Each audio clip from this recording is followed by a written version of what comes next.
So today's main topic is properties of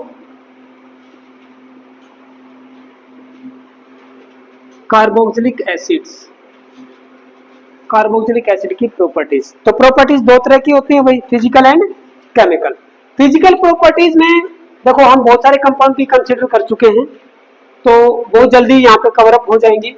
physical properties में हम क्या देखते हैं भाई, कुछ चीजें बताओ। जैसे फिजिकल प्रॉपर्टीज में, फिजिकल प्रॉपर्टीज में आप वो प्रॉपर्टीज देखते हो जो आप बिना केमिकल रिएक्शन करवाए फाइंड आउट कर सको। जैसे कि बॉइलिंग पॉइंट है ना, मेल्टिंग पॉइंट, फिर उसके बाद में सोल्युबिलिटी, फिर और क्या करते हो, डेंसिटी हो गया, ठीक है, डेंसिटी। फिर उसके बाद में कलर ऑफ द कंपाउंड देख के बताते हैं, कलर, स्मेल या ओडर, है ना, स्मेल और ओडर भी बोल सकते हैं उसको आप, उसमें कैसी स्मेल आ रही है, कलर कैसा है, फिजिकल स्टेट, ओके भाई वो सॉलिड है, लिक्विड है, गैस है, लाइक दैट। तो ये कुछ फिजिकल प्रॉपर्टीज हैं। अगर मैं एक एक करके डिस्कस करूं, बहुत फास्ट में करूंगा। अगर मैं सबसे पहले किसकी बात करूं, चलो फिजिकल स्टेट की बात करते हैं, ये वाले, है ना। कार्बोक्सिलिक एसिड में देखा गया है कि भाई जो फर्स्ट थ्री हैं, जैसे कि आपका HCOOH, फिर उसके बाद में CH3, COOH, फिर उसके बाद में CH3, CH2, COOH, ये सारे के सारे लिक्विड हैं, ठीक है। और फर्स्ट थ्री बोल रहा हूं, फर्स्ट 9 बेटा, पहले नो, फर्स्ट 9, फिर उसके बाद में वो थोड़े थोड़े क्या बनते चले जाएंगे, वैक्सी सॉलिड बनते चले जाएंगे, वैक्सी सॉलिड, ओके। स्मेल की अगर हम बात करते हैं तो पहले 1 to 4 में, फर्स्ट टू 4 में बहुत ही पंजेंट स्मेल आती है।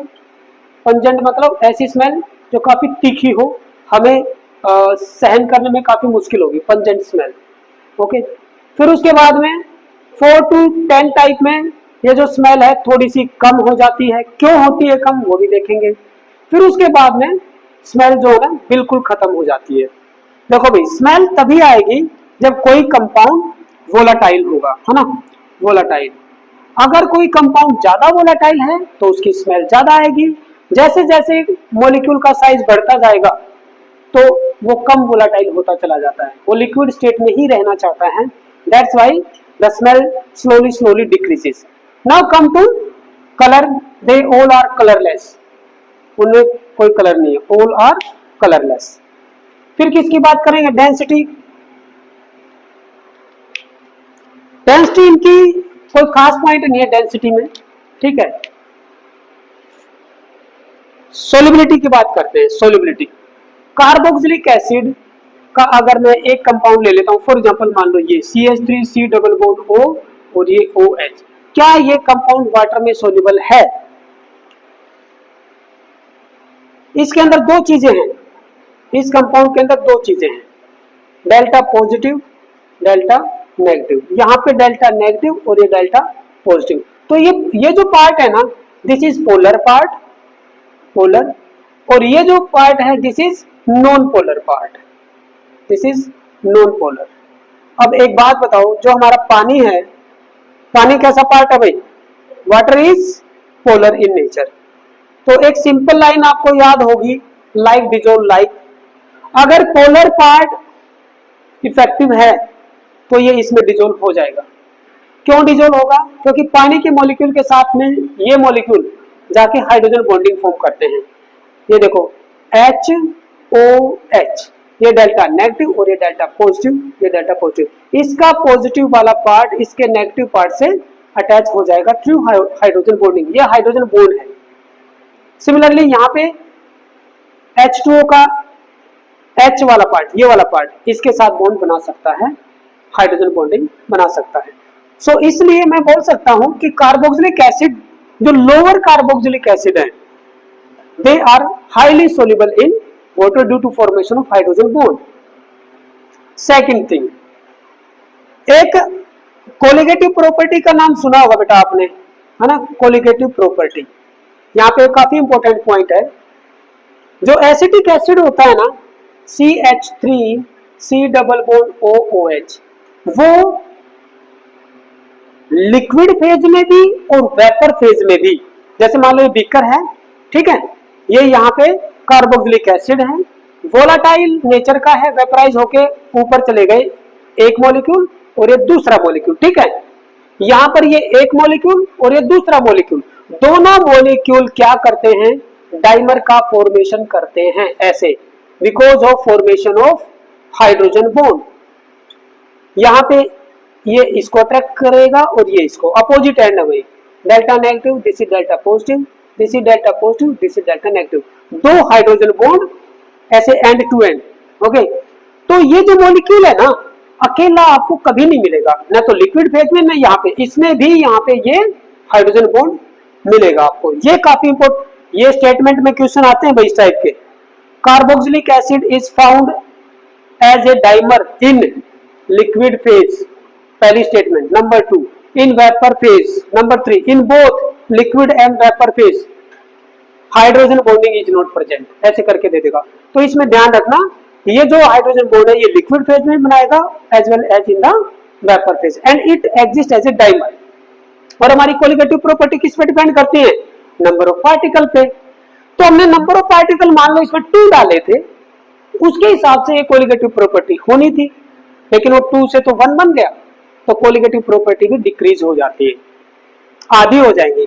यहाँ पे जो आयोटा जो आएगा ना, आयोटा कोलिगेटिव प्रॉपर्टी में जब आपने पढ़ा था, उसमें क्या था, कोई भी कोलिगेटिव प्रॉपर्टी की वैल्यू जो है ना, दैट बिकम्स इक्वल टू, जैसे मैं एक एग्जांपल लेता हूं, ये वाली कोलिगेटिव प्रॉपर्टी हमने पढ़ी थी, delta TB elevation in boiling point, this was equal to KBM, KB is ebullioscopic constant, M is molarity. ये तब था जब वो जो सॉलिड के जो पार्टिकल है ना तो एसोसिएट हो रहे हैं ना डिसोसिएट हो रहे हैं, लेकिन अगर मान लो एसोसिएशन या डिसोसिएशन होगी तो ये जो कोलिगेटिव प्रॉपर्टी है it is modified by this, उसे मल्टीप्लाई करना पड़ेगा।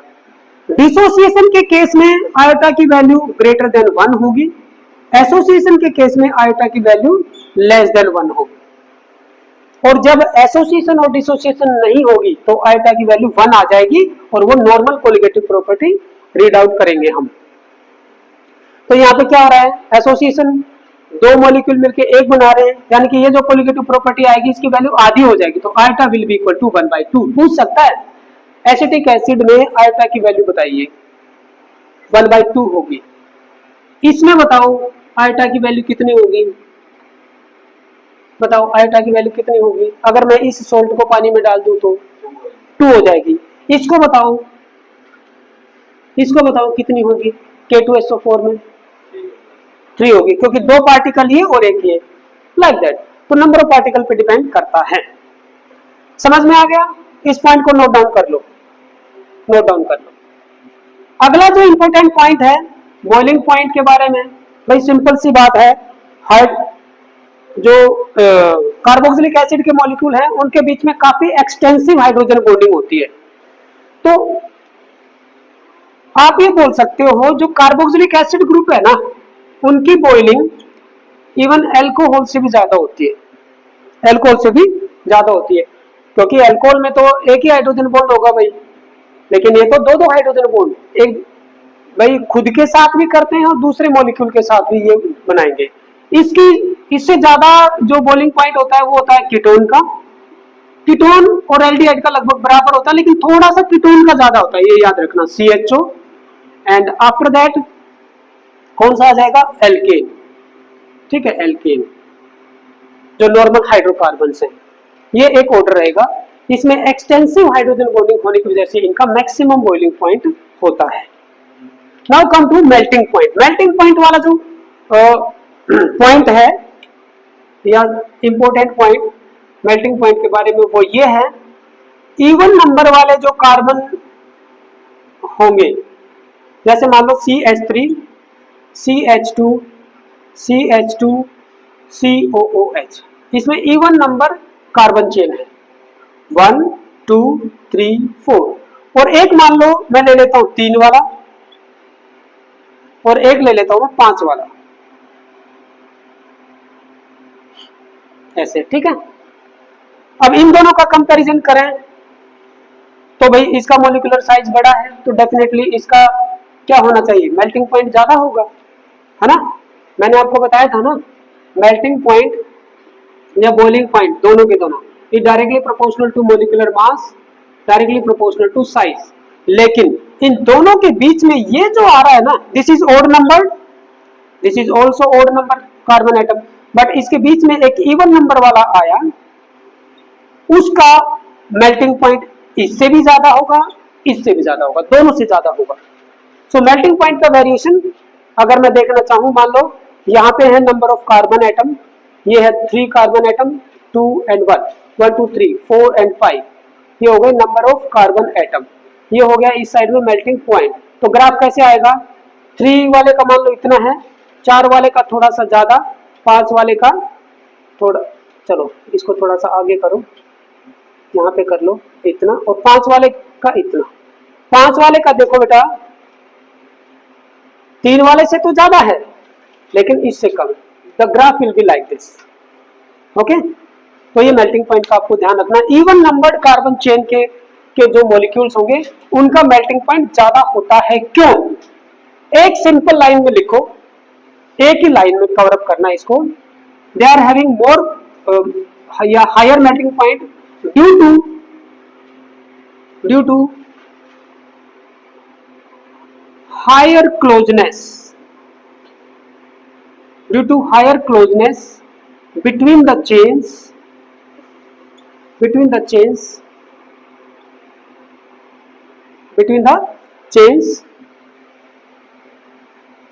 because of more fitting, okay. जैसे इसकी जो चेन होंगी ना 1 2 3 and 4, दूसरी जो चेन आएगी वो उसके नीचे बढ़िया से सेट हो जाती है, ठीक है, very they are very close, fit होते चले जाते हैं ये चेन्स लाइक दिस, ओके। लेकिन इस टाइप की जो चेन होंगी ना, ऐसे ऐसे ऐसे, ये एक दूसरे के अंदर फिट नहीं हो पाते, प्रॉब्लम हो जाती है। वो कई बार तो इधर ऐसे हो जाएंगी लाइक दिस, है ना, कई बार इधर ऐसे हो गई मान लो, मतलब जम्बलअप हो जाती है, ये जम्बलअप हो जाती है, but they are closely fitted to each other, that's why their melting point is higher solid state में। चलो अब डायरेक्ट वे हम आते हैं केमिकल प्रॉपर्टी पे, फिजिकल प्रॉपर्टीज इतना काफी है। Now come to the chemical properties. Carboxylic acid के अंदर आप ध्यान से देखना, जैसे मान लो मैं यही ले रहा हूं CH3 CH2 C double bond O OH, तो यहाँ पे भाई कार्बोक्सिलिक एसिड को 2 ग्रुप का एडिशन मान सकते हैं। दिस इज कार्बोनिल ग्रुप, है ना, कार्बोनिल ग्रुप जो कि एल्डिहाइड और कीटोन का जो मेन ग्रुप होता है, and this is our hydroxyl group. 2 group का कॉम्बिनेशन क्या है, that is carbonyl plus hydroxyl, और इन दोनों से मिलके क्या बना है, कार्बोक्सिलिक एसिड ग्रुप, है ना, कार्बोक्सिलिक एसिड ग्रुप।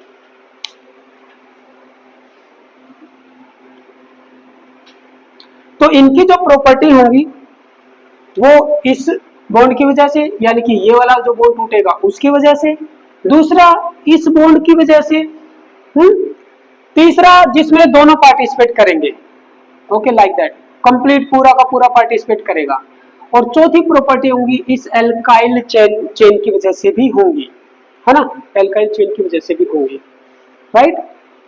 तो इसमें 3 कैटेगरी बनेगी, पहली कैटेगरी में आ जाते हैं। फर्स्ट कैटेगरी की रिएक्शन कौन सी होंगी, reactions involving cleavage of OH bond, या मैं बोल सकता हूं ये क्या शो करेंगी, acidic nature of carboxylic acids, क्योंकि वहां से H पॉजिटिव आयन रिमूव होने वाला है, H पॉजिटिव आयन। तो जैसे कि नेम से ही सजेस्ट हो रहा है बेटा, carboxylic acid, these are acid, तो अब मुझे सबसे पहला पॉइंट ये देखना है कि भाई ये बॉन्ड क्यों टूटेगा, ये एसिड क्यों होंगे, why carboxylic acids are acidic in nature, acidic in nature. तो सिंपल सा आंसर ये होता है कि भी H positive ions they give H positive ions okay in the aqueous solutions. तो H पॉजिटिव आयन क्यों देंगे, क्योंकि भाई OH बॉन्ड ब्रेक होगा। अब ये OH बॉन्ड ब्रेक क्यों होगा, हम इस चीज को स्टडी करेंगे, why the OH bond is broken. देखो भाई, अगर मैं मान लो ये कार्बोक्सिलिक एसिड लेता हूं तो आप एक चीज देखना, क्या बनेगा, यहां पे बनेगा CH3 C double bond O negative और प्लस में ये पॉजिटिव चार्ज। यहाँ पे ये 2 लोन पेयर इलेक्ट्रॉन पहले से हैं, अब इसके ऊपर हो जाएंगे 3 लोन पेयर इलेक्ट्रॉन। ये दोनों इलेक्ट्रॉन जिसमें एक इसका खुद का था, एक हाइड्रोजन का, वो ऑक्सीजन के ऊपर आ चुका है।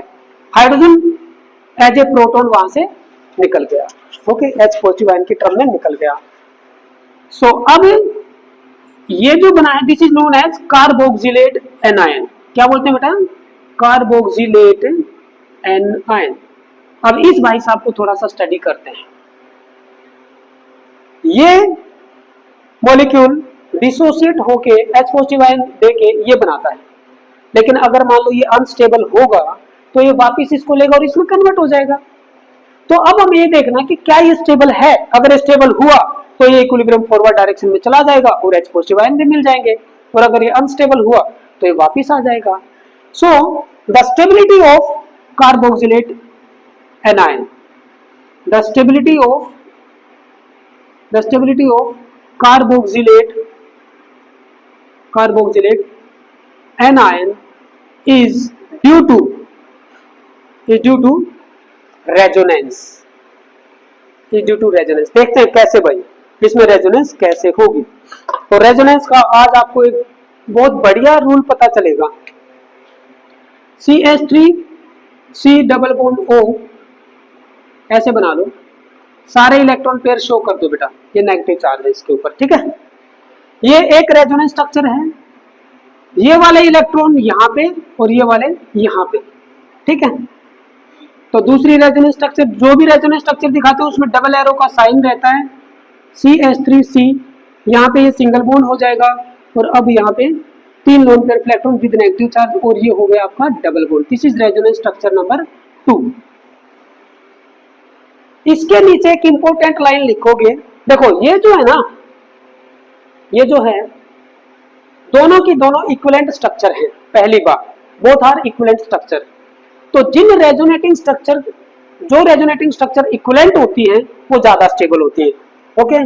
दूसरा, नेगेटिव चार्ज केवल इस ऑक्सीजन एटम पे था, रेजोनेंस की वजह से इसके ऊपर भी चला गया, है ना। तो नेगेटिव चार्ज पूरी, अगर मैं इसका रेजोनेंस हाइब्रिड बनाऊं तो कैसे बनेगा भाई, रेजोनेंस हाइब्रिड ऐसे बनेगा, CH3C, यहाँ पे ये एक सिंगल बॉन्ड, ये एक सिंगल बॉन्ड, और इसको मैं हाफ बॉन्ड की तरह शो करूंगा, ओके, ये रेजोनेंस हाइब्रिड होगा, हाफ बॉन्ड की तरह शो करूंगा। और भाई जो नेगेटिव चार्ज है ना, इसको मैं ऐसे, यानी कि यहां से लेके यहां तक पूरे के ऊपर मेरा नेगेटिव चार्ज जो -1 चार्ज है वो ऐसे स्प्रेड हो गया है। पहला जो क्वेश्चन आया था नीट में, क्वेश्चन आया था, द नेगेटिव चार्ज स्टेटमेंट में, the negative charge in the carboxylate anion is spreaded over 2 oxygen atom, 2 oxygen and 1 carbon atom, 1 oxygen atom, none of these. क्या होगा बताओ, तीनों के ऊपर होगा, वो जो नेगेटिव चार्ज है ना तीनों के ऊपर पूरा स्प्रेड होता हुआ जाएगा, याद रखना ये इंपॉर्टेंट पॉइंट है, ओके। तो यहां पे हम लिखेंगे कि due to the stability of the carboxylate anion due to resonance this equilibrium shift in forward direction, और इसलिए ये H पॉजिटिव आयन दे देता, हाईली स्टेबल है ये, this is very very stable anion. Next important point, अब point ही point आएंगे और उनको एक्सप्लेन करते जाएंगे हम। लिखो, विच is stronger acid, which is stronger acid, पहले हम बात करेंगे किसके बारे में। एक तरफ है आपका कार्बोक्सिलिक एसिड, ये ले लो CH3 C double bond O OH, और दूसरी तरफ ले लो आपका नंबर 2 CH3 CH2 OH। ये एक एल्कोहल, एल्कोहल भी एसिडिक होता है, कार्बोक्सिलिक एसिड भी एसिडिक है। दोनों में ज्यादा स्ट्रॉन्गर कौन सा है और क्यों है, ये हटा दूं? हो गया बेटा, हो गया दोनों का। चलो, तो इसका जो आंसर होगा which is stronger acid and why, पहला जब आंसर लिखोगे आप तो उसमें लिखना CH3COOH is stronger acid then CH3CH2OH। अब इसका आंसर लिखते हैं क्यों।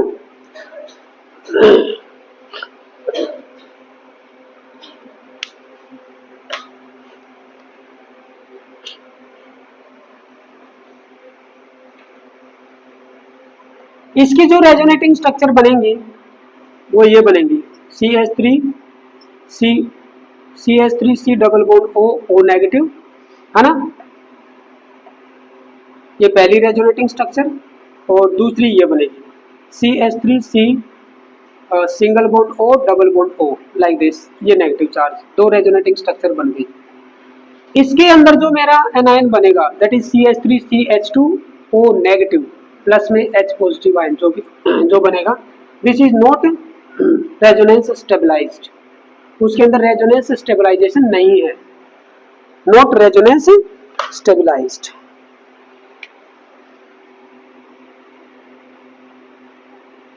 तो रेजोनेंस है ही नहीं, रेजोनेंस की वजह से स्टेबल नहीं है, लेकिन ये रेजोनेंस की वजह से स्टेबल है, राइट। अगला क्वेश्चन ये आता है कि भाई ये जो कार्बोक्सिलिक एसिड था हमारा यहाँ पे CH3C double bond OH like this, और इसका जो कार्बोक्सिलेट एनायन बना C double bond O negative ऐसे, है ना, उसकी दो रेजोनेंस स्ट्रक्चर भी बनी CH3C single bond O negative double bond O। एक चीज बताओ, इसमें से माइनस H, क्या इसकी रेजोनेंस स्ट्रक्चर नहीं बनेंगे? बताओ, ये जो खुद जो रिएक्टेंट है क्या इसकी रेजोनेंस स्ट्रक्चर नहीं बन सकती? क्या बन सकते हैं? कैसे बनाओगे? ये वाले इलेक्ट्रॉन यहाँ पे ऐसे आ सकते हैं, ये वाले यहाँ चले जाएंगे, क्या रेजोनेंस स्ट्रक्चर बनेगी एक बार देख लेते हैं। CH3C ये हो जाएगा आपका डबल बॉन्ड, ये ऑक्सीजन इसके ऊपर आ गया पॉजिटिव चार्ज और ये हाइड्रोजन, ठीक है। यहाँ पे ये हो गया सिंगल बॉन्ड, ये हो गया नेगेटिव चार्ज लाइक दिस, है ना, एक ही रेजोनेंस स्ट्रक्चर। क्या और भी रेजोनेंस स्ट्रक्चर बन सकती है? और भी रेजोनेंस स्ट्रक्चर बन सकती है? बताओ। आप ये सोच रहे हो सर इसको इधर किया, भाई इसको मैं यहाँ पे कैसे ला सकता हूँ, इसको पहले से डबल बॉन्ड है, यहाँ पे सिंगल बॉन्ड होता है ना तो फिर ये उतर के आ जाता, तो इसकी दो रेजोनेंस स्ट्रक्चर। लेकिन इस रेजोनेंस स्ट्रक्चर में इन दोनों में देखो, एक तो ये दोनों की दोनों इक्विवेलेंट नहीं है, ये तो एक ऐसी स्ट्रक्चर है जिसके अंदर कोई भी चार्ज नहीं है, ये एक ऐसी स्ट्रक्चर है जिसके अंदर नेगेटिव चार्ज भी है पॉजिटिव भी है, so both these two are not equivalent. लेकिन कार्बोक्सिलेट जो एनायन है दोनों दोनों इक्विवेलेंट स्ट्रक्चर हैं। रेजोनेंस ये कहता है जहां पे इक्विवेलेंट स्ट्रक्चर बनेंगी उनका जो रेजोनेंस हाइब्रिड होगा, ये वाला एक्चुअल में मॉलिक्यूल इसमें रहता है, न तो इसमें न इसमें। ऐसा नहीं है कि एक सेकंड इसमें रहेगा एक सेकंड इसमें, नो, कि भाई चलो आधा घंटा एक काम करो तुम इस स्ट्रक्चर में रहो आधा घंटा फिर, नो, ऐसा नहीं है, टाइम बाउंडेड नहीं है ये मॉलिक्यूल, ना इसमें रहता है ना इसमें। ये तो जस्ट एक्सप्लेन करने के लिए आपको बताया गया है, वो एक्चुअली इसमें रहता है। इसमें क्यों रहता है? इसके कारण, ठीक है ना, इसमें मॉलिक्यूल रहेगा। कहने का मीनिंग ये है यहाँ पे नॉन इक्विवेलेंट रेजोनेंस स्ट्रक्चर हैं, तो इनका जो रेजोनेंस हाइब्रिड बनेगा वो क्या होगा, इतना स्टेबल नहीं होगा और ये मॉलिक्यूल इसमें आ जाएगा जो कि रेजोनेंस स्टेबलाइज है, मोर स्टेबलाइज है। दूसरा इसका जो कारण है वो ये है कि ऑक्सीजन जो कि एक मोर इलेक्ट्रोनेगेटिव एटम है than carbon, more electronegative than carbon, तो भाई ये जो है ना इसके ऊपर पॉजिटिव चार्ज नहीं आ सकता, मोर इलेक्ट्रोनेगेटिव के ऊपर नेगेटिव चार्ज आ सकता है, तो इसका जो कंट्रीब्यूशन है ना towards resonance hybrid structure will be very very less, right. Next important point, third, जब इसके ऊपर पॉजिटिव चार्ज आ गया तो यहां से H पॉजिटिव आयन को जाने देगा? Never. So due to the positive charge present on this, तो ये तो क्या करेगा, स्टेबिलिटी को कम करवाएगा, मतलब रिएक्शन को कम होने देगा। लेकिन अगर ये खुद इसमें रहता तो, ठीक है ना, अगर ये खुद इसमें रहता तो एसिडिटी को कम कर देता, लेकिन ये रहा नहीं इसमें, ये इसमें चला गया मोर स्टेबलाइज्ड स्ट्रक्चर के अंदर। That's why carboxylic acid is acidic in nature. और भाई एल्कोहल के साथ अगर हम कंपैरिजन करते हैं तो एल्कोहल के अंदर रेजोनेंस स्टेबलाइज स्ट्रक्चर नहीं बनती है, इसके अंदर रेजोनेंस स्टेबलाइज बन जाएगी, both are equivalent structure, that's why it is more acidic in nature. Next, इतनी चीज समझ में आ गई? नोट डाउन करना तो कुछ नोट डाउन करो, नहीं तो फिर मैं आप लोगों को एक क्वेश्चन देने जा रहा हूं।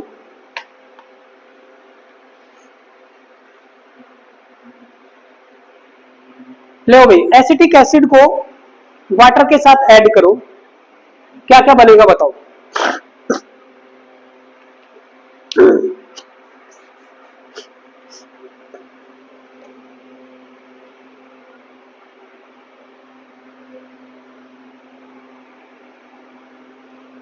हम कोई दूसरा एसिड भी ले सकते थे, है ना, हर एक एसिड को हम वाटर में डिजोल्व कर सकते हैं। तो मैंने यहाँ पे एग्जांपल ले लिया कार्बोक्सिलिक एसिड का। कार्बोक्सिलिक एसिड जब वाटर के मॉलिक्यूल के कांटेक्ट में आएगा तो क्या प्रोडक्ट फॉर्म होंगे, वहां से एक इंपॉर्टेंट चीज निकलेगी। ये ले लो, जैसे RCOOH प्लस में H2O, जब ये रिएक्शन होगी तो भाई क्या होगा, R, ये H पॉजिटिव आयन देगा, RCOO नेगेटिव, ये रेजोनेंस स्टेबलाइज हो जाएगा, प्लस में ये H पॉजिटिव आयन इसके साथ मिलके H3O पॉजिटिव हाइड्रोनियम आयन बना लेगा, ठीक है। और ये रिएक्शन कुछ देर बाद में बैकवर्ड डायरेक्शन में जाने लगती है और कुछ टाइम बाद में क्या हो जाएगा, इक्विलिब्रियम आ जाता है, because these are not strong electrolyte, those are weak electrolyte. जो भी इलेक्ट्रोलाइट होगा इक्विलिब्रियम को एस्टेब्लिश कर लेगा। तो यहाँ पे इक्विलिब्रियम कांस्टेंट K की क्या वैल्यू होगी बताओ? Equilibrium constant K is equal to concentration of product, उनकी आपस में मल्टीप्लीकेशन करते हैं, concentration of RCOO negative ion multiplied by this one H3O positive ion divided by concentration of this one that is RCOOH multiplied by concentration of H2O, ठीक है। ये होगा equilibrium constant, यही होता है, ऊपर प्रोडक्ट और नीचे रिएक्टेंट, उनकी कंसंट्रेशन। और एक चीज और ध्यान रखना, यहाँ पे अगर मान लो 2 होता, ये 3 होता तो इसकी पावर 2 और 3 हो जाती, ठीक है। वो स्टोइचियोमेट्रिक कोएफिशिएंट यहाँ पे 1 1 है, ये भी 1 है, ये भी 1 है, तो सबकी पावर 1 1 है। Now if H2 is in excess, अगर मान लो H2O एक्सेस में है, पानी नॉर्मली ज्यादा ही लेते हैं, उसमें थोड़ा सा एसिड डाल के देखते हैं, तो एक बात बताओ, क्या H2O की कंसंट्रेशन कभी चेंज होगी ड्यूरिंग द रिएक्शंस? कभी चेंज नहीं होगी। So it will be some constant, इसकी वैल्यू मान लो K डैश। इसको अगर मैं इधर ले आऊं, यानी कि इक्विलिब्रियम कांस्टेंट के साथ में इसकी मल्टीप्लाई कर दूं, तो ये क्या होगा, constant multiplied by a constant, it will B a new constant, this is called acid constant या एसिड डिसोसिएशन कांस्टेंट। और इसकी वैल्यू कितनी होगी, ये, क्योंकि ये तो इधर आ गया, क्या बचेगी, RCOO negative multiplied by H3O positive divided by RCOOH की कंसंट्रेशन। जैसे मैं मान लो इनिशियली मैंने 2 मोलरिटी वाला सॉल्यूशन लिया, इक्विलिब्रियम पे आके कितना रह गया, 1.5 मोल रह गया इक्विलिब्रियम पे। तो इक्विलिब्रियम पे इसकी कितनी कंसंट्रेशन है वो वैल्यू रखेंगे, इसकी कितनी कंसंट्रेशन है वो रखेंगे, इसकी कितनी कंसंट्रेशन है वो रखेंगे। ये होता है एसिड डिसोसिएशन कांस्टेंट किसी का भी। और कहां से डिराइव हुआ है ये, इक्विलिब्रियम कांस्टेंट से, ठीक है। अच्छा, यहां पे RCOOH, अगर मैं H2O को पिक्चर से हटा दूं फॉर एग्जांपल, और मैं सिंपल इक्विलिब्रियम ले लूं, ठीक है। एक चीज और बताओ, ये जो H3O पॉजिटिव आयन की जो कंसंट्रेशन है, क्या ये H पॉजिटिव आयन की कंसंट्रेशन के बराबर नहीं होगी? क्योंकि इसके उतने ही मॉलिक्यूल बनेंगे जितने H पॉजिटिव आयन होंगे, मानते हो ये बात? तो यहां पे मैं लिख सकता हूं H पॉजिटिव आयन कंसंट्रेशन। तो अगर मैं एक एसिड को इस तरीके से तोड़ लेता हूं तो acid dissociation constant will be equal to concentration of this one multiplied by this one divided by this one, ऐसे मैं लिख सकता हूं। Okay, divided by RCOOH। ठीक है, स्क्वायर ब्रैकेट में लिखते हैं तो वो कंसंट्रेशन टर्म हो जाती है।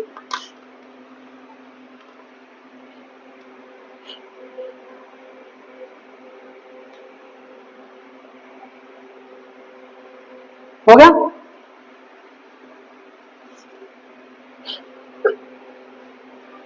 अब एक बात बताओ, इसमें ऊपर क्या है? प्रोडक्ट है, नीचे क्या है? रिएक्टेंट। अगर प्रोडक्ट की कंसंट्रेशन बढ़ेगी तो Ka की वैल्यू भी बढ़ेगी, और मैं बोलूंगा कि हाँ भाई बहुत ज्यादा H पॉजिटिव आयन दे रहा है, वो बहुत ज्यादा एसिडिक इन नेचर है। तो जो हमारी एसिडिक स्ट्रेंथ है, acidic strength that is directly proportional to Ka। Ka की वैल्यू, अगर आपको टेबल में 3 एसिड की Ka की वैल्यू दे दी जाए तो आप उनको अरेंज कर सकते हो, कौन सा ज्यादा स्ट्रॉन्गर एसिड है, कौन सा वीकर है, कर सकते हो। इसमें एक टर्म और आती है बेटा, अगर मैं इस Ka का नेगेटिव लोगरिथम ले लूं, नेगेटिव लोगरिथम अगर मैं लोग लेता हूं, बड़ी क्वांटिटी का लोग लेंगे तो बड़ी क्वांटिटी आएगी, अगर मैं उसके आगे नेगेटिव करूंगा तो क्या होगा? उतनी छोटी क्वांटिटी हो जाएगी। This is known as pKa value. क्या बोलेंगे इसको? pKa, pKa value which is negative logarithm of Ka। तो pKa अगर स्मॉल है तो क्या होगा? एसिड स्ट्रेंथ बढ़ेगी, राइट? H पॉजिटिव आयन की कंसंट्रेशन थी हमारे पास, देखो इस चीज को कहां से रिलेट करोगे? H पॉजिटिव आयन की कंसंट्रेशन थी, उसका अगर हम नेगेटिव लोग लेते हैं तो क्या आता था? pH, है ना? pH, H पॉजिटिव आयन की कंसंट्रेशन का नेगेटिव लोग, तो Ka का नेगेटिव लोग क्या होगा? pKa। सिंपल सी बात है। तो यहां पे कंपेयर कर सकते हैं भाई, आपको अगर वैल्यू दे दी जाए तो।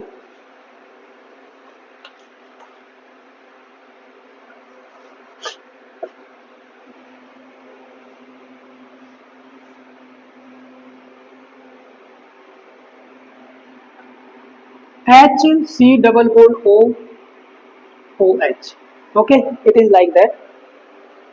तो अगर मैं इसको ऐसा कर दूं, ऐसे, ये डबल बॉन्ड है, ये सिंगल बॉन्ड है, इसकी बॉन्ड लेंथ ज्यादा होनी चाहिए या इसकी? डबल बॉन्ड की कम होनी चाहिए। By spectroscopic method C double bond O की जो बॉन्ड लेंथ है ना वो 123 पिकोमीटर होनी चाहिए, और ये जो है ये 136 पिकोमीटर होनी चाहिए।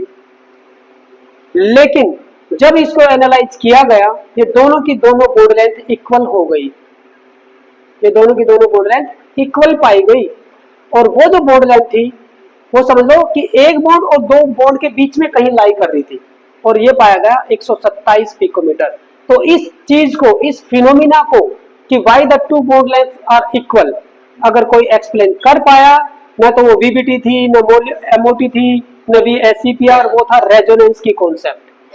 ठीक है, रेजोनेंस ने बताया कि भी रेजोनेंस हाइब्रिड स्ट्रक्चर बनने की वजह से इस एक बॉन्ड में ना तो डबल बॉन्ड है ना single bond, that is in between the two. और कोई जरूरी नहीं है कि एग्जैक्टली 1.5 हो। देखो 1.5 अगर मैं देखूं तो ये पॉइंट तो 130 या 129 के आसपास होना चाहिए एवरेज, लेकिन ये कितना पाया गया? 127, एवरेज से थोड़ा सा बिलो, कई बार एवरेज से ऊपर भी मिल जाएगा, कोई परेशानी नहीं है। ओके, हो गया? चलो अगला क्वेश्चन लिखो, विच is stronger acid, which is stronger acid, किस किस के बीच में करने जा रहे हैं अब हम? Carboxylic acid,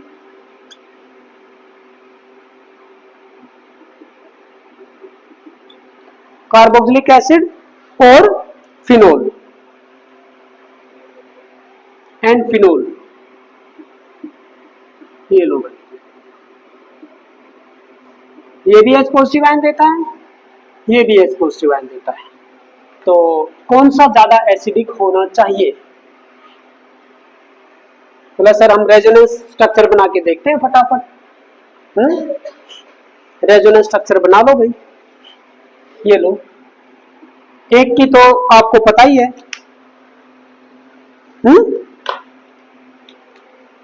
CH3 C double bond O negative, carboxylic acid को तो ये बनेगी CH3 C double bond O और ये ऊपर O नेगेटिव हो जाएगा, राइट। ये स्ट्रक्चर 1 और ये स्ट्रक्चर 2, इनका जो रेजोनेंस हाइब्रिड बनेगा CH3 C, ये नेगेटिव चार्ज तीनों के ऊपर डिस्ट्रीब्यूट हो गया, इक्विवेलेंट स्ट्रक्चर हैं दोनों। अब बात करते हैं H पॉजिटिव आयन देने के बाद में जो फिनोक्साइड आयन बनेगा उसकी स्ट्रक्चर देखो भाई, ऑक्सीजन के ऊपर नेगेटिव चार्ज, यही है बेटा। एक रेजोनेंस स्ट्रक्चर ये है, स्टार्टिंग यही से होगी। अगली कैसे बनेगी? ये यहाँ पे आया और ये यहाँ पे, चलो भाई नंबर 2 बना दो बेटा, नंबर 2 3 4 5 सारी बना लो आप। ये आ जाएगा यहाँ पे नेगेटिव चार्ज, ये हो गया डबल बॉन्ड लाइक दिस, और ये double bond as it is है। अभी अगले में क्या होगा, ये इलेक्ट्रॉन पेयर यहाँ पे और ये वाला इस कार्बन एटम के ऊपर, ये स्ट्रक्चर 2 हो गई है भाई। उसके बाद बनेगी आपकी स्ट्रक्चर नंबर 3, ये डबल बॉन्ड हो गया, यहाँ पे इलेक्ट्रॉन पेयर आ गया with negative charge, double bond, और ये ऐसे, ठीक है जी। स्ट्रक्चर नंबर 3, स्ट्रक्चर नंबर 4, ये यहाँ पे और ये वाला यहाँ पे, ये negative, this is double bond, और ये आपका ऐसे हो गया, ठीक है। लास्ट जो बनेगी, ये 4th हो गई, लास्ट कौन सी बनेगी, ये इलेक्ट्रॉन पेयर यहाँ पे और ये वापिस यहाँ पे चले जाएंगे, ये डबल बॉन्ड, सिंगल बॉन्ड, और ये 5 रेजोनेंस स्ट्रक्चर बन गए, है ना। 5 रेजोनेंस, इसमें केवल 2 रेजोनेंस स्ट्रक्चर। बताओ भाई सॉरी, कौन सा ज्यादा एसिडिक होना चाहिए?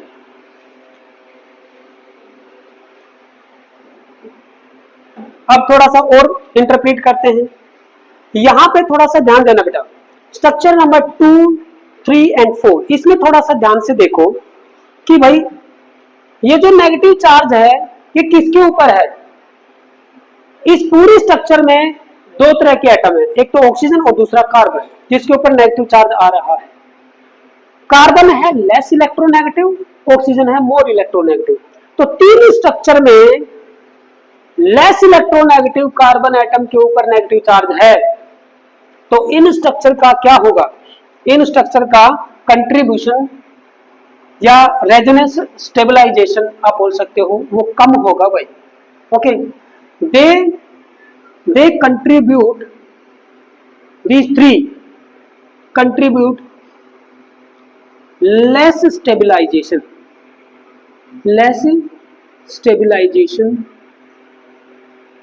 to, they contribute less stabilization to resonance hybrid structure। ज्यादा स्टेबलाइज नहीं करवा पाएंगे क्योंकि लेस इलेक्ट्रोनेगेटिव कार्बन एटम के ऊपर नेगेटिव चार्ज है। कहने का मीनिंग ये है बेटा कि जो मॉलिक्यूल है ना, मॉलिक्यूल वो चाहता ही नहीं कि इस कार्बन के ऊपर नेगेटिव चार्ज आए, वो चाहता है कि ऑक्सीजन के ऊपर आ जाएगा, वो चलेगा भाई, क्योंकि ये मोर इलेक्ट्रोनेगेटिव है। तो ये तीनों स्ट्रक्चर का जो कंट्रीब्यूशन है वो ना के बराबर है towards resonance hybrid. Okay, very very less contribution. अब बात करते हैं 1 एंड 4 की सर, 1 एंड 5 की सर, 1 एंड 5 में तो है ऑक्सीजन के ऊपर नेगेटिव चार्ज, लेकिन थोड़ा सा ध्यान से देखो, यहाँ पे ये अगला इंपॉर्टेंट पॉइंट है।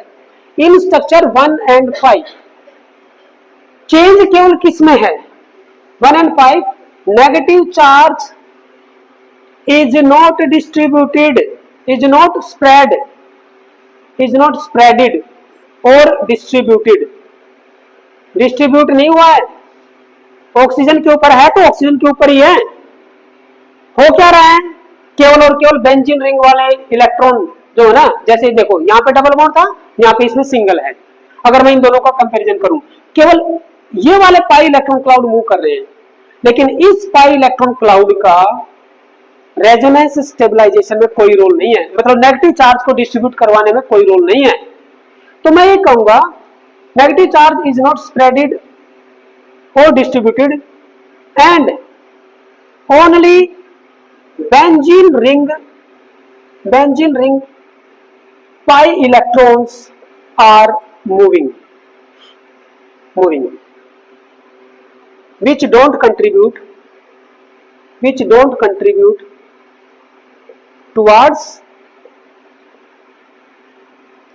resonance stabilization में कंट्रीब्यूट नहीं कर पाएंगे भाई। रेजोनेंस स्टेबलाइजेशन में तो तब होंगे जब वो नेगेटिव चार्ज स्प्रेड हो।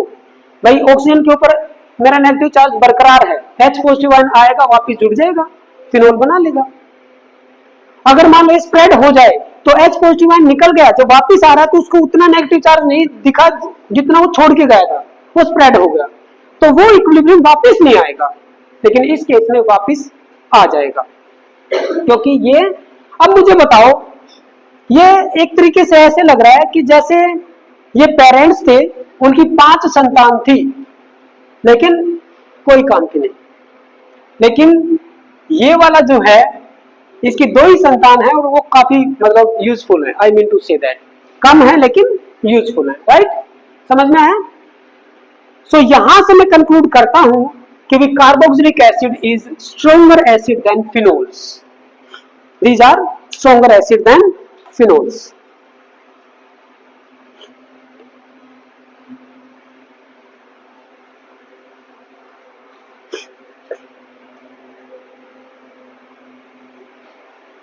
हो गया? ये नोट डाउन कर लिया बेटा ये पॉइंट? चलिए,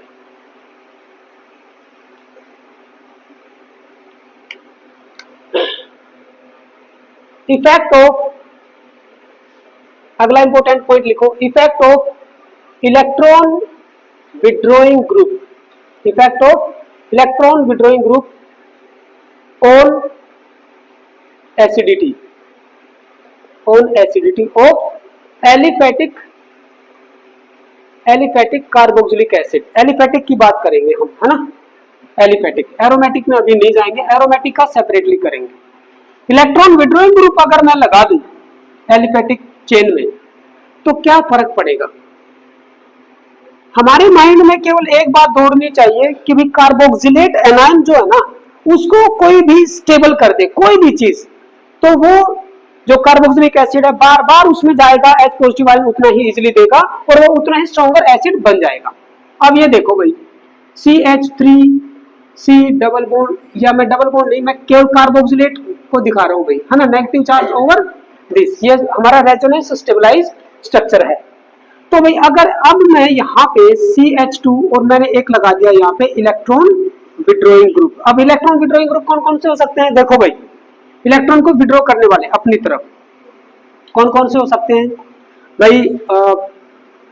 फिनाइल ग्रुप हो सकता है, बहुत ही less electron withdrawing in nature है, very near to donating type भी बोल सकते हो, डोनेट भी करता है विड्रॉ भी करता है, लेकिन बिल्कुल ही हल्का इलेक्ट्रॉन विड्रॉइंग है।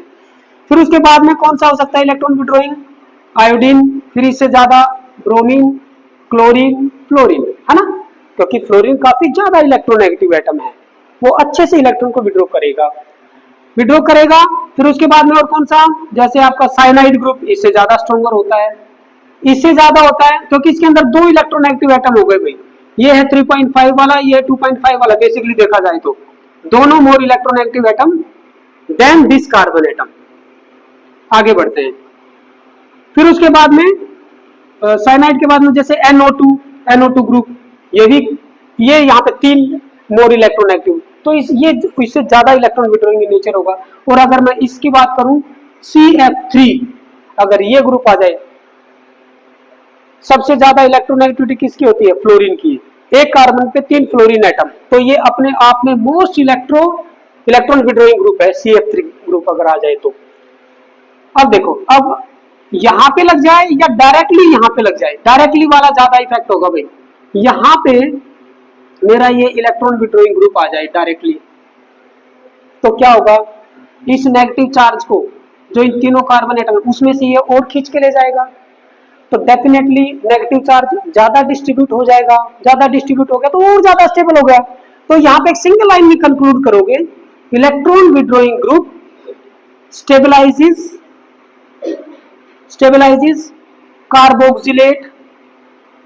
Carboxylate A9 by spreading the charge, by spreading the negative charge। Okay, और ये सीरीज आप थोड़ी सी याद रखना, काम आएगी आप लोगों के, राइट।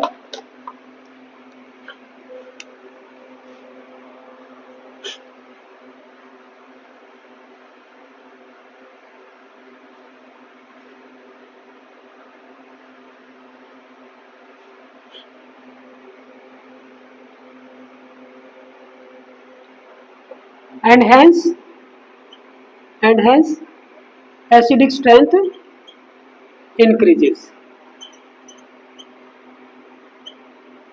इंक्रीज कर देगा भाई, राइट। अब अगर कोई कंपेयर करे, जैसे CF3 है यहाँ पे, CF3 CH2 COOH, और एक मैं लगा दूं यहाँ पे NO2 CH2 COOH ऐसे, so this will B stronger acid, like that. कोई भी दो कंपाउंड देके आपसे पूछ सकता है, तो इसमें काफी कुछ आ जाएगा, आप कर दोगे। Next one, effect of electron donating group. Electron donating में कौन कौन से आते हैं, जैसे CH3 ग्रुप आ गया, CH3 CH2, है ना। जितने भी आपके एल्काइल ग्रुप होंगे ना, वो वाले, all alkyl group are electron donating in nature. वो क्या करेंगे,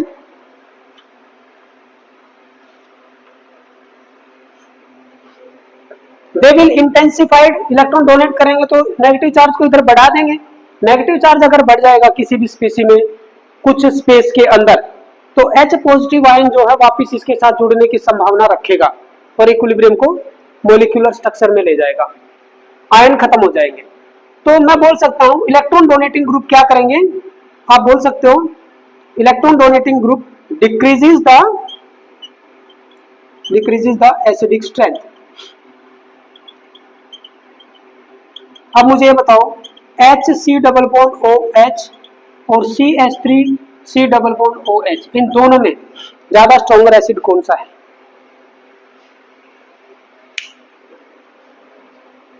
डिक्रीज करेगा, डोनेटिंग ग्रुप है। Formic acid is stronger acid than acetic acid, ठीक है, इट इज स्ट्रॉन्गर एसिड।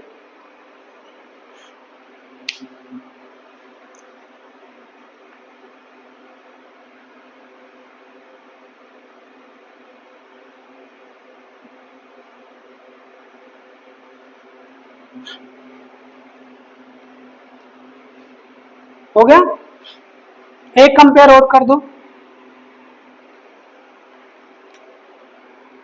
चलो स्टार पॉइंट बना के लिख लो, number of electron withdrawing group increases, तो acidic character increases. CH3 CH2 C double bond OH like this. अगर मान लो एक तो ये मॉलिक्यूल है, एक मैं ये दे दूं CH3 CH, यहाँ पे एक फ्लोरीन लगा दूं, ये इलेक्ट्रॉन विड्रॉइंग ग्रुप है, सिंगल फ्लोरीन, हेलोजन जितने भी होते हैं, तो क्या होगा, इलेक्ट्रॉन को विड्रॉ करेगा, मोर एसिडिक। अगर मैं एक फ्लोरीन की बजाय दो फ्लोरीन कर दूं, जैसे एक इसमें और एक इसमें कर दिया भाई, तो ये क्या होगा, और ज्यादा हो जाएगा, ठीक है।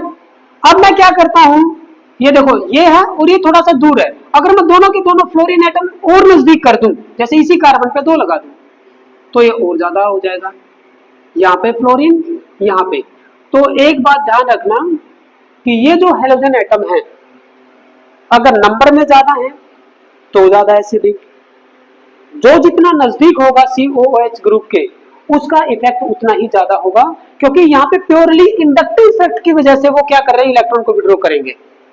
ओके, प्योरली इंडक्टिव इफेक्ट, और वो भी कौन सा, -I effect. Minus I effect की वजह से। तो number of halogen atom and their position that also matters, that also matters. Next important point, मैं आपको एक एसिड ये दे रहा हूं भाई, CH3 COOH, एक मैंने ये दिया, एक मैं आपको ये देता हूं CH2 double bond CH single bond COOH, ठीक है, और एक मैं ये दे रहा हूं CH ट्रिपल बॉन्ड COOH। बताओ भाई इन तीनों में क्या ऑर्डर रहेगा? आपको इससे नेक्स्ट वाला कार्बन देखना है, ये क्या है? sp3 hybridised. इससे नेक्स्ट वाला ये कार्बन, ये क्या है? sp2, क्योंकि डबल बॉन्ड है ना, और ये कार्बन क्या है? sp hybridization. अगर आपको याद हो sp hybridise carbon atom, sp2 और sp3 तीनों की इलेक्ट्रोनेगेटिविटी अगर मैं देखूं तो भाई sp हाइब्रिडाइज की इलेक्ट्रोनेगेटिविटी ज्यादा होती है, ठीक है ना? क्यों? क्योंकि इसके अंदर 50% s करेक्टर है, यहाँ पे 33% s करेक्टर है, और यहाँ पे 25% s करेक्टर है। s करेक्टर जितना बढ़ता जाएगा वो जो इलेक्ट्रॉन क्लाउड है वो उतना ही न्यूक्लियस के पास में है, क्योंकि स्फेरिकल नेचर उसमें ज्यादा है, s करेक्टर ज्यादा है, ठीक है ना? s ऑर्बिटल क्या होते हैं? स्फेरिकल नेचर के होते हैं। यहाँ पे 50% s करेक्टर है, 50% p करेक्टर, 50-50 है। यहाँ पे 33 s है और 66 क्या है? p करेक्टर है। तो p अगर होगा तो एलोंगेटेड हो जाएगा, क्योंकि वो तो डबल शेप में होता है, डबल शेप में होगा तो न्यूक्लियस से इलेक्ट्रॉन क्लाउड उतना ही दूर होगा, इलेक्ट्रॉन नेगेटिविटी ज्यादा शो नहीं कर पाएगा।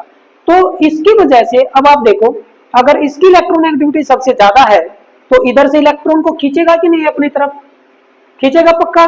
तो it will be strongest acid in between these three. Okay, this will be the order due to the highest electronegativity of sp hybridized carbon atom. तो हाइब्रिडाइजेशन का भी इफेक्ट होता है।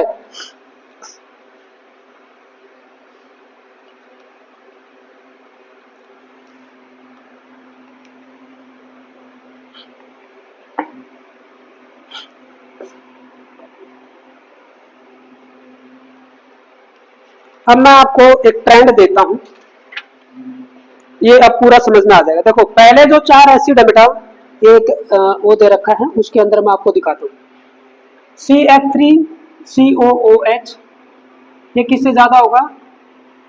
CCl3COOH, ये किससे ज्यादा होगा? CBr3COOH।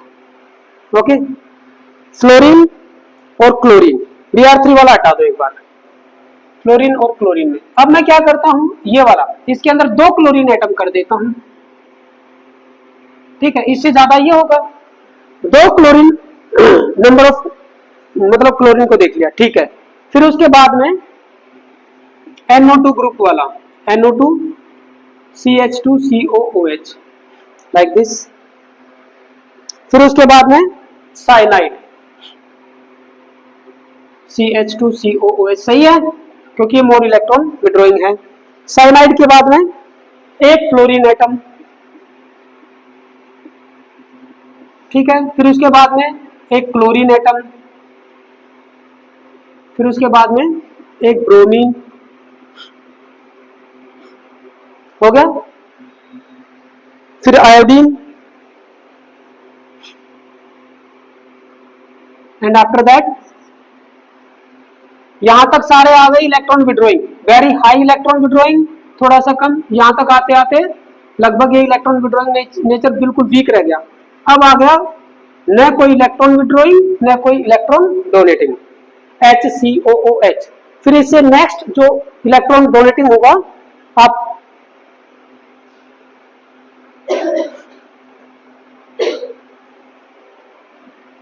C6H5COOH, okay. फिर इससे नीचे कितने आ जाएंगे? CH3COOH, और फिर जो है ना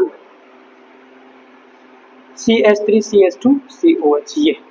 ये जो एक सीरीज है ना, वो ये पूरा का पूरा यही दिखाती है कि भाई इलेक्ट्रॉन विड्रॉइंग एसिडिक कैरेक्टर को बढ़ाएगा, इलेक्ट्रॉन विड्रॉइंग ज्यादा होंगे तो वो ज्यादा बढ़ाएगा, कम होंगे तो कम बढ़ाएगा, और इलेक्ट्रॉन डोनेटिंग क्या करेगा, एसिडिक स्ट्रेंथ को डिक्रीज कर देगा। अब इसमें से उठा के कहीं से भी वो दे सकते हैं, एक ये दे दिया, जैसे एक ये दे दिया और एक ये दे दिया, बताओ भाई।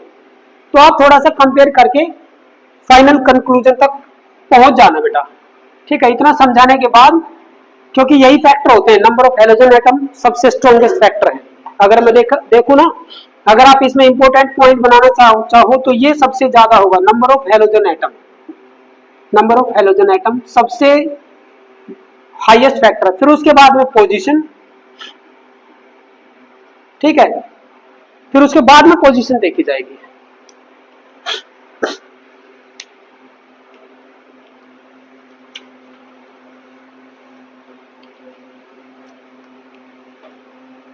एलिफैटिक वाला कंप्लीट हो गया। एरोमेटिक एसिड को हम अगली क्लास में करेंगे, उसमें हम बेंजोइक एसिड लेंगे। बेंजोइक एसिड से स्टार्ट करके इलेक्ट्रॉन विड्रॉइंग भी लगाएंगे, इलेक्ट्रॉन डोनेटिंग भी लगा के देखेंगे, और भाई ऑर्थो मेटा पैरा, ये तीनों का कंपैरिजन विद बेंजोइक एसिड, ये सबसे इंपॉर्टेंट क्वेश्चनों में से एक आता है, ऑर्थो मेटा पैरा वाला। अगली क्लास में एरोमेटिक एसिड का कंपैरिजन, काफी इंपॉर्टेंट क्लास रहेगी।